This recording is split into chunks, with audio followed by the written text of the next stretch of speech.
Nardo chez Toubib Gatou. Texte de Michel Quintin, illustration de Jean Morin. Chapitre 1. Le zoo de Toubib Gatou. Toubib Gatou, c'est la vétérinaire qui m'a sauvé la vie. Je vis depuis peu avec elle dans une petite maison de campagne. En fait, sa maison, c'est un vrai zoo. Regardez cette photo et vous comprendrez. La dame qui est assise sur le fauteuil tout abîmé, c'est Toubib Gatou.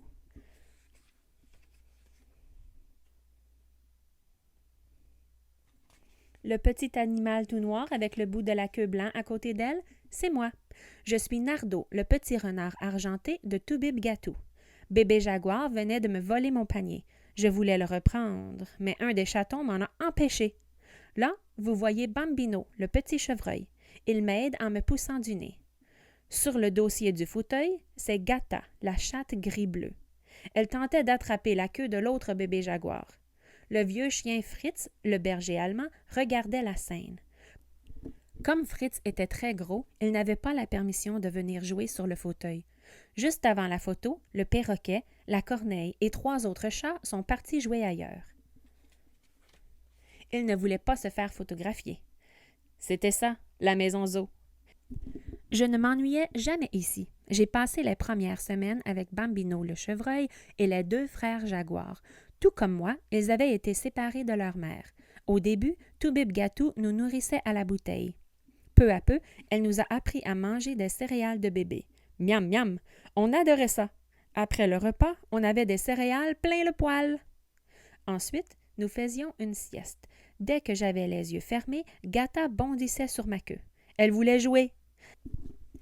À 2, nous sautions sur Bambino et les 2 frères jaguars. Une vraie pagaille. On se mordillait, on se donnait un coup de langue par-ci, un coup de patte par-là. C'est fou ce qu'on s'amusait. Chapitre 2. Des amis en visite. Dans la maison zoo de Toubib Gatou, il y avait des animaux de toutes sortes. Des petits, des gros, des longs, des poilus, des peureux, des braves, des jeunes, des vieux. Certains volaient, d'autres sautaient ou même rampaient. Mais s'ils étaient tous différents, ils avaient un point commun. Ils finissaient tous par repartir, comme s'ils étaient simplement venus nous rendre visite. Un beau matin, ce sont Bambino et les 2 jaguars qui sont partis. Un ourson les a remplacés. Comme il était grognon, il ne voulait jamais que je mange avec lui dans son assiette. Il était peut-être malade. À son départ, je me suis dit « bon débarras ». Ensuite, il y a eu Grande Dent, le bébé écureuil. Il raffolait par-dessus tout des fils électriques. C'est grâce à lui que j'ai eu droit à mon premier souper aux chandelles. Il avait grignoté tous les fils. Après Grande Dent, Cloîtré le tigre est arrivé. C'était un bébé prématuré. Il vivait dans une sorte d'aquarium, un incubateur, disait Toubib Gatou. J'aurais bien aimé jouer avec lui, mais c'était impossible. Il ne sortait jamais de sa boîte transparente. Je n'ai jamais pu le toucher, ni même le renifler. Ce n'était pas drôle. Un jour, lui aussi est reparti. Bonne chance, Cloîtré le tigre. Chapitre 3. Dehors, petit Nardo. J'ai grandi et je suis devenue la terreur de la maison. Je faisais mon pipi là où il ne fallait pas. Je taquinais trop Mémé Janice. Mémé Janice était une vieille chatte persane. Elle avait 4 petits bébés bien plus beaux qu'elle, à mon avis. Parfois, lorsque je m'approchais pour sentir le bout du nez des petits chatons, vlan, elle m'envoyait un coup de patte sur le museau. C'était méchant. J'étais très vexée.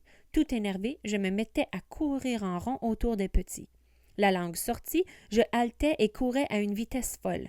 Comment lui dire ce que je pensais d'elle? En la croquant peut-être? Malheureusement, c'est ce que craignait Toubib Gatou. Elle décida de m'installer dans un grand enclos extérieur. Comme seule compagnie, j'avais Gata. Au début, j'ai un peu boudé, mais j'ai vite retrouvé ma bonne humeur. Nous étions bien au grand air. Nous nous amusions comme des petits fous. Mais plus les jours s'écoulaient, moins Gata voulait jouer avec moi. Elle me trouvait trop brusque. Elle disait que je la mordais trop fort. Ce qui devait arriver arriva. Toubib Gatou nous sépara. Ce n'est pas bien, petit Nardo, d'être vilain comme ça. Tu es le plus grand. Tu devrais savoir que Gata est trop petite pour se défendre. Avant qu'il y ait un malheur, je la ramène à la maison. Chapitre 4. La décision de Toubib-Gatou. Combien de temps suis-je resté dans l'enclos, enfermé tout seul? Je ne sais pas, mais j'ai trouvé ça long. Pour la première fois de ma vie, je me suis ennuyée. Bien sûr, Gata, Fritz et Toubib-Gatou venaient me voir régulièrement. Il y avait aussi les oiseaux, le vent, la pluie. Mais je m'ennuyais quand même. Toubib-Gatou me dit un jour, après son habituel « Allô, petit Nardo! » Aujourd'hui, c'est le grand jour. Je te donne ta liberté. Tu es assez vieux maintenant pour te débrouiller seul. Tu sais, petit Nardo, je voudrais bien te garder toujours avec moi, mais je ne le ferai pas. Ce serait égoïste de ma part. Tu n'es plus un bébé maintenant. Tu m'as prouvé ton instinct de chasseur plusieurs fois. Et puis, tu as l'air tellement triste dans ton enclos. Elle me caressa puis s'éloigna. Elle prit bien soin de laisser la porte ouverte derrière elle.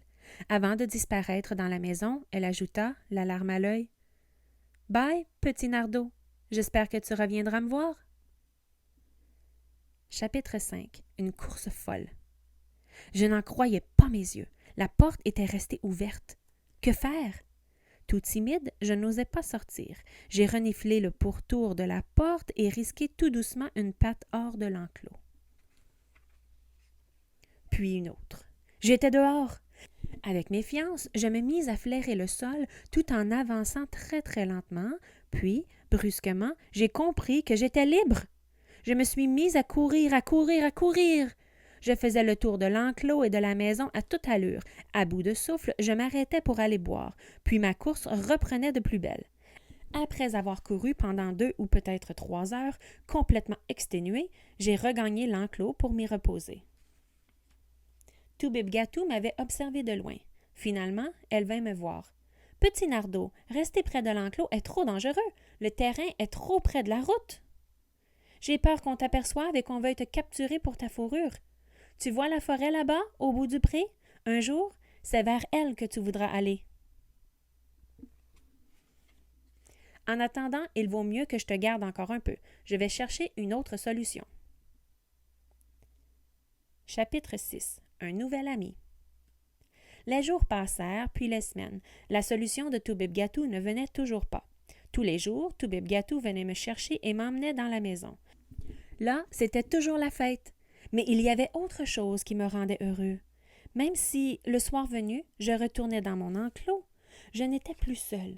Toutes les nuits, un renard à la fourrure rousse venait me rendre visite. Toubib-Gatou ne le connaissait pas. Elle ne l'avait jamais vu. Moi, j'étais dans l'enclos, lui, à l'extérieur. Nous passions de longs moments à nous sentir le bout du museau et à nous lécher à travers le grillage. Une nuit, nous étions tellement bien que mon ami s'attarda plus longtemps. Il oublia le danger que représentait pour lui le lever du soleil. Soudain, un bruit de pas, une odeur, un aboiement. C'était Fritz. À peine le renard roux vit-il le danger que Fritz était près de lui. Les babines retroussées, il découvrait ses longues canines menaçantes. Il ouvrit la gueule. Juste au moment où il allait s'élancer, un cri retentit. « Fritz, non! » Paralysé, Fritz s'arrêta net. C'était Toubib-Gatou. Profitant de sa chance, mon ami s'éloigna à toute vitesse. Il atteignit bientôt la petite prairie avoisinante. Hors de danger, il se retourna et me regarda longuement avant de disparaître. Malgré notre grande amitié, la présence des hommes était un trop grand risque pour lui. Il n'osa plus revenir. Pourtant, soir après soir, dès que le soleil se couchait, je voyais apparaître sa silhouette dans la prairie. Je savais qu'il m'attendait là-bas. Chapitre 7. Libre. L'absence de mon ami me rendait très triste. Je n'avais plus goût à rien. Je m'ennuyais jour et nuit. Comment aller le rejoindre? Un soir, après une journée passée dans la maison comme d'habitude, Toubib-Gatou vint me reconduire. Ce soir-là, elle avait tellement de soucis avec ses petits malades qu'elle en oublia de fermer la porte de l'enclos. Je n'ai pas hésité un seul instant. Je me suis mise à courir comme un fou vers la prairie. Tout à coup, je crus apercevoir mon ami à l'entrée du bois. J'allais enfin le retrouver. Avec lui, Je pourrais voir, sentir, entendre, goûter les prés, les lacs et les forêts. J'allais connaître enfin la liberté.